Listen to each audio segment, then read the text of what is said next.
नमस्कार मित्रों, मैं डॉक्टर राधाकृष्ण इजी सॉल्यूशन पे आपका स्वागत है। अभी तक आपने मेरे चैनल को सब्सक्राइब भी नहीं किया है तो सब्सक्राइब भी कर लें, बेल आइकन को प्रेस कर लें। और आपके मन में जैविक खेती के संबंध में, ऑर्गेनिक खेती के संबंध में कोई शंका है, कोई प्रश्न है, या फिर आप इसके बारे में कोई जानकारी चाहते हैं तो निसंकोच मेरे मैसेज बॉक्स में कमेंट्स दें, अपना फ़ोन नंबर भी दें और मैं यथाशीघ्र आपके प्रश्न का समाधान निकालने की कोशिश करूँगा। एक साधारणतः सिद्धांत है कि यदि हमारे खेत की मिट्टी स्वस्थ है तो ऐसी स्वस्थ मिट्टी में, ऐसी उपजाऊ मिट्टी में आप कोई भी बीज फेंक दीजिए, कोई भी पौध लगा दीजिए, उसकी ग्रोथ होनी ही होनी है। बीज अंकुरण होना ही होना है। और जब बीज अंकुरण होते हैं तो निश्चित है ग्रोथ अच्छी होगी, समय पर फूल भी अच्छे आएंगे, समय पर फल भी लगेंगे, साग सब्जियां भी लगेंगी और अच्छा उत्पादन होगा। ये साधारण सिद्धांत है कि यदि मिट्टी स्वस्थ है तो उसमें हर तरह की उपज हो ही जाएगी। और ऐसी स्वस्थ मिट्टी को बार बार जोतने की आवश्यकता नहीं होती। हम साधारणतः देखते रहे कि जो प्राकृतिक खेती करने वाले लोग थे या हमारे पूर्वज थे, ज्यादा बार खेती की जुताई नहीं करते थे, फिर भी भरपूर फसल का आनंद लेते थे। लेकिन जैसे जैसे मिट्टी का स्वास्थ्य बिगड़ता चला गया, हमें मिट्टी को बार बार जोतना पड़ता है। जोतना ही नहीं पड़ता है, बार बार सिंचाई भी करनी पड़ती है। हम उत्तम बीज खरीद के लाते हैं, लेकिन वो उत्तम बीज उतनी तेजी से अंकुरित भी नहीं होते और हमारी फसल की जो उत्पादकता है उतनी हमें प्राप्त नहीं होती। साथ ही यदि मिट्टी स्वस्थ नहीं है, मिट्टी उपजाऊ नहीं है, तो फिर उसमें जो फसल होगी उसमें कई तरह के कीड़े भी लगेंगे, कई तरह की बीमारियां भी लगेंगी। बीमारियों के प्रकोप से जो फसल का उत्पादकता है वो आधे से भी कम रह जाती है, ये हम सब जानते हैं। तो ऐसे में मिट्टी स्वस्थ कैसे रहे? स्वस्थ मिट्टी अति आवश्यक है। यदि मिट्टी स्वस्थ नहीं है, आप जो भी फसल उसमें लेंगे, जो भी बीज उसमें बोएंगे, उसके लिए अधिक मात्रा में आपको प्रयास करने पड़ते हैं। आपको बार बार कई तरह की खादों का प्रयोग करना पड़ता है। खादों की जो निर्भरता इसीलिए बढ़ती चली गई क्योंकि हम अच्छे उत्तम किस्म के बीज लेके आते हैं। हमें भरोसा दिलाया जाता है कि इस बीज को यदि हम खेतों में डालेंगे तो निश्चित रूप से 40, 50, 60 क्विंटल प्रति हेक्टेयर के हमें उपज मिलेगी। लेकिन जब इतनी उपज नहीं मिलती है तो फिर हम उन्हीं के परामर्श से, या कृषि विशेषज्ञ हैं या जो दुकानदार हैं, वो हमें बताते हैं कि हमने यूरिया कम डाला, हमने डीएपी कम डाला, हमने एसएसपी कम डाला, एमओपी कम डाला, हमने दूसरे खादों का कम प्रयोग किया, तो हम उनकी बताई मात्रा के अनुसार 2 से 2.5 गुना ज्यादा हम खादों का प्रयोग कर लेते हैं।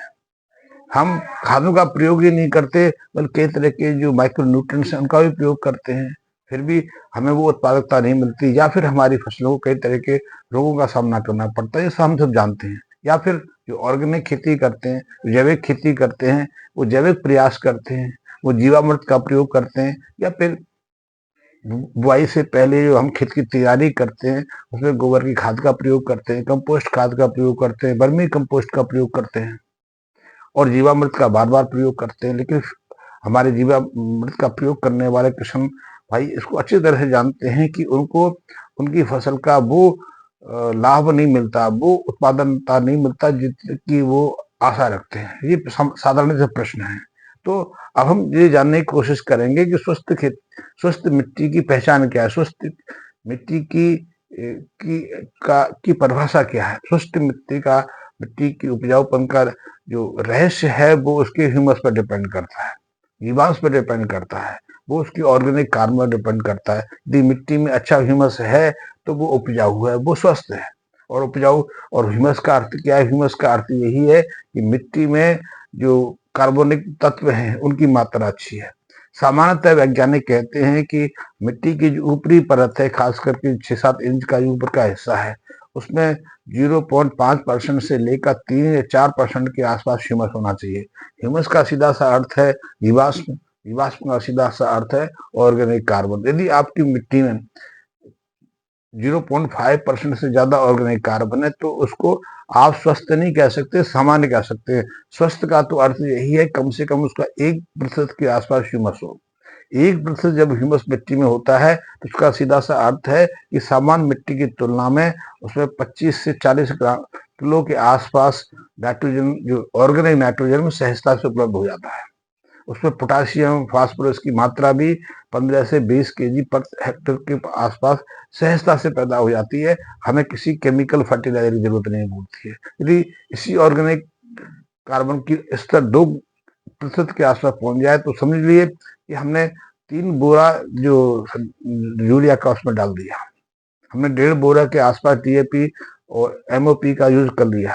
ये सहजता से हो जाता है क्योंकि जो सामान्य स्वस्थ मिट्टी है वो अपने ह्यूमस के माध्यम से नाइट्रोजन, फास्फोरस, पोटाशियम के अलावा जो माइक्रो न्यूट्रिएंट्स हैं जो हमारी फसलों के लिए, हमारी वनस्पतियों के लिए, हमारे पेड़ पौधों के लिए आवश्यक है, उसमें पहले से उपलब्ध रहती है। क्योंकि जो स्वस्थ मिट्टी है उसमें माइक्रोबियल गतिविधियां काफी रहती हैं, उसमें जो जीवाणु जीवाणु हैं मिट्टी को उपजाऊ बनाने में जिनका अधिकतम हिस्सा रहता है वो पर्याप्त संख्या में रहते हैं। जीवाणु अच्छे से मल्टीप्लाई करते हैं और जीवाणु का मल्टीप्लाई करते हैं, अपने की संख्या बढ़ाते हैं, तो वो ऑर्गेनिक जो पदार्थ हैं उनको अपने भोजन के रूप में प्रयोग करते हैं। ये ऑर्गेनिक पदार्थ फसल अवशेष से आते हैं या पशुओं के मलमूत्र से आते हैं, गोबर से आते हैं, या फिर सूक्ष्म जो कीट पतंग मर जाते हैं या जीवाणु विभाजन की क्रिया में नष्ट हो जाते हैं उनके शरीर से मिलते हैं। तो ऐसे में नाइट्रोजन, फास्फोरस के अलावा सूक्ष्म जो न्यूट्रिएंट्स हैं मिट्टी में सहजता से उपलब्ध होते हैं। तो ये स्वस्थ मिट्टी की पहचान है। स्वस्थ मिट्टी की पहचान ये है कि उसमें ह्यूमस कितना है और ह्यूमस की जो दर है। अभी हमारे सामने कुछ डेटा ऐसे आए हैं कि ह्यूमस की दर पृथ्वी की अलग अलग जो भौगोलिक स्थितियां हैं उसमें अलग अलग रहती है, वातावरण से सीधा संबंध रहता है। यदि रेगिस्तान ऐसे सूखे क्षेत्र में चले जाएं, हम गुजरात के सूखे क्षेत्र में चले जाए, या यहाँ पर अधिकतर मात्रा में हमने रासायनिक खादों का प्रयोग किया है, कीटनाशकों का प्रयोग किया है, वहाँ ह्यूमस की दर घटी है। राजस्थान की रेतीली मिट्टी में तो ह्यूमस की जो जीवांश की दर जो है 0.2 0.3% के आसपास है। गुजरात का भी हालत है, गुजरात में भी ह्यूमस की दर बहुत तेजी से घटी है। पंजाब में भी ह्यूमस बहुत तेजी से घट रहा है और इसका सीधा सा परिणाम हम देखने में आ रहा है कि वहां हम अधिकतम प्रयास करने के बावजूद भी वो उतनी फसल की उत्पादकता नहीं ले पा रहे हैं। फिर ऐसे में जैविक खेती करते हैं, उनको बार बार से अपने खेतों में जीवामृत का प्रयोग करना पड़ता है, गोबर की खाद का प्रयोग करना पड़ता है, फिर भी वो रिजल्ट नहीं आते, बीमारी अलग से पकड़ लेती हैं। तो स्वस्थ मिट्टी का अर्थ है कि मिट्टी के अंदर जीवाश्म कितना है। तो अलग अलग क्षेत्रों में मैंने जैसे कहा कि राजस्थान में, गुजरात में, पंजाब में कई ऐसे क्षेत्र हैं जो ह्यूमस की जो दर है 0.2% के आसपास। लेकिन इसके विपरीत ठंडे क्षेत्र हैं जैसे कि हिमालय के क्षेत्र हैं, उत्तराखंड के क्षेत्र हैं, हिमाचल प्रदेश के क्षेत्र हैं, या नॉर्थ ईस्ट में सिक्किम जैसे क्षेत्र हैं, वहाँ ह्यूमस की दर सामान्यतः 4 से 5% है। कुछ हिस्से तो ऐसे हैं या ह्यूमस एंड ऑर्गेनिक कार्बन 13 से 14% है।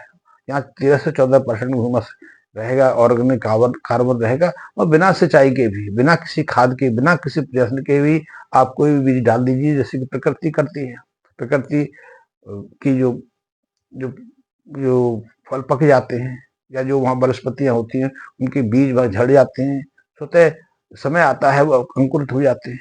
इसलिए हिमालय में बद्रीनाथ के पास वैली ऑफ फ्लावर है, केदारनाथ के पास है, बहुत सारी जगह ऐसी हैं यहाँ स्वतः अनेक तरह की वनस्पतियां स्वतः उगती रहती है जब उनका मौसम आता है। ये सहजता से, वहाँ को मनुष्य प्रयास नहीं करता, वहाँ को जुताई बुवाई नहीं करता, वहाँ किसी तरह की फर्टिलाइजर का प्रयोग नहीं किया जाता, वहाँ किसी तरह कीटनाशक का प्रयोग नहीं किया जाता, क्योंकि वो मिट्टी स्वस्थ है। और हमने मिट्टी को स्वस्थ नहीं किया, मिट्टी को बिगाड़ लिया, मिट्टी को हमने खराब कर लिया, इसलिए फिर हमें बार बार प्रयास करने पड़ते हैं, इसलिए जीवामृत का उपयोग करना पड़ता है, फिर भी वो हमें लाभ नहीं मिलता। तो जीवामृत का भी प्रयोग हम करेंगे, लेकिन उसके साथ में देखा है कि जीवामृत या गोबर की खाद यदि पकी हुई है, पूरी तरह से तैयार है, तो उसका परिणाम थोड़ा सहजता से मिल जाता है कि गोबर के माध्यम से भी ह्यूमस इतनी तेजी से विकसित नहीं होता। हमने इसमें कुछ प्रयास किए हैं। प्रयास यही है कि जीवामृत में हम जीवाणु की संख्या बढ़ाते हैं।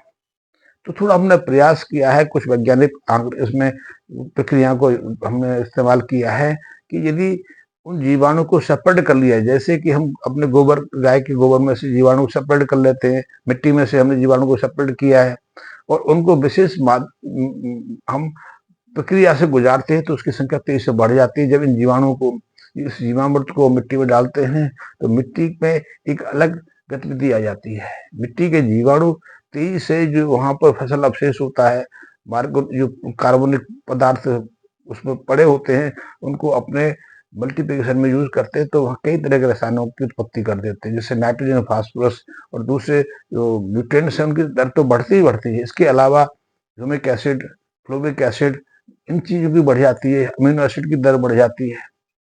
या फिर हम प्रयास भी करते हैं, आपने सुना होगा कि गाय के गोबर गौमूत्र में ऐसे विशेष गुण भी हैं जो जो जीवाणु जो कीटनाशक का काम भी करते हैं, जीवाणु को से सुरक्षा प्रदान करने का काम भी करते हैं। गाय के मूत्र में तो फंगस को नष्ट करने की, वायरस जनित रोग हैं उनसे मुक्ति दिलाने की, और जो बैक्टीरिया जनित रोग हैं उनसे मुक्ति दिलाने की क्षमता है। तो हम तो प्रयास कर भी रहे हैं कि गाय के मूत्र का यदि खाद तैयार कर लिया जाए, उसकी भस्म तैयार कर ली जाए और उसका प्रयोग स्प्रे के रूप में या फिर जल के रूप में, सिंचाई के रूप में फसलों को दे दिया जाए, तो उसका प्रभाव तो 1 हफ्ते के अंदर दिखाई देने लग जाता है। तो मैं तो आपसे कहूंगा कि एक बार परीक्षण करके देखिए। ये नहीं कि मुझसे खरीदना, आप गाय के मूत्र से खुद भी एक खाद तैयार कर सकते, पाउडर तैयार कर सकते, उसका प्रयोग करके देखिए। और पाउडर मत तैयार करिए। आप 1 एकड़ खेत में किसी भी तरह की फसल लेते हैं, आप साग सब्जियां लेते हैं, साग सब्जियों पर तो प्रयोग कर ही सकते हैं ना, फलों पर प्रयोग कर सकते हैं। साग सब्जियों पर सबसे ज्यादा रोगों का आक्रमण होता है, साग सब्जियों को सबसे ज्यादा न्यूट्रिएंट्स की जरूरत पड़ती है, तभी वो अच्छे फसल दे पाते हैं।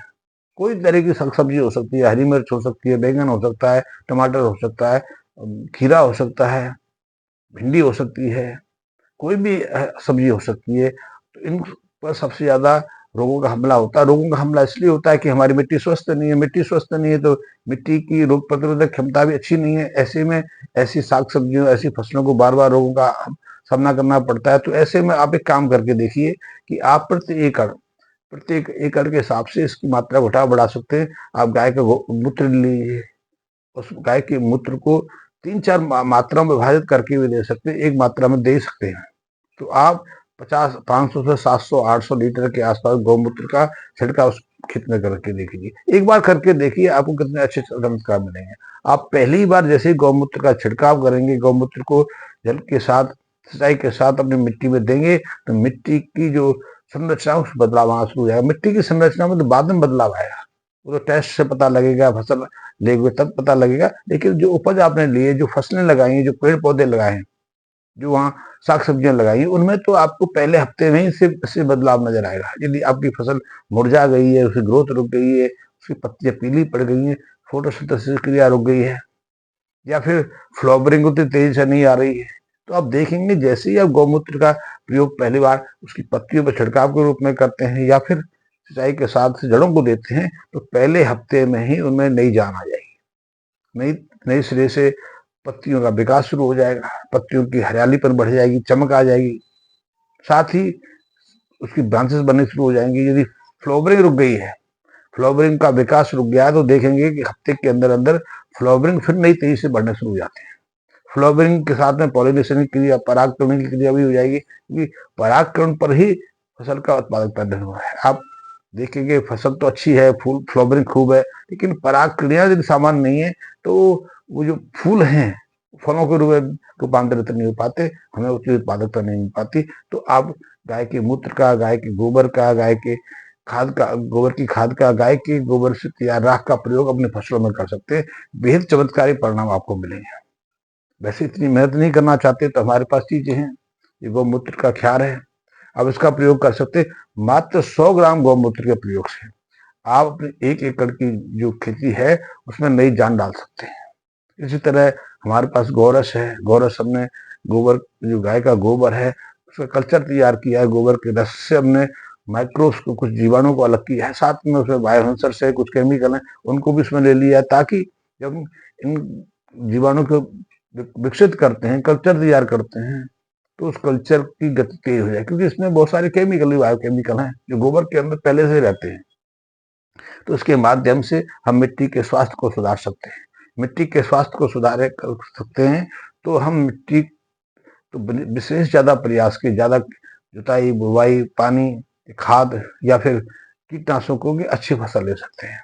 आपके मन में कोई प्रश्न है, कोई शंका है, आप ट्रायल करना चाहते हैं, तो निसंकोच आप मेरे घर से इसको न्यूनतम मूल्य पर, मैं क्योंकि न्यूनतम मूल्य इसलिए कहता हूँ कि यदि आप लेना चाहो फ्री भी ले जा सकते हैं, लेकिन फ्री से आप उतना उसका प्रयोग नहीं कर पाएंगे। तो नाम मात्र का आप 100-200 रुपए जो भी आप, या फिर कुरियर के माध्यम से 100-200 रुपए में आप इसको उपयोग एक बार अवश्य करके देखें। मेरे लिए कोई काम हो, मेरे लिए कोई प्रश्न पूछना हो तो निःसंकोच मेरे को मेरे मैसेज बॉक्स में कमेंट्स करके पूछ सकते हैं। धन्यवाद मित्रों।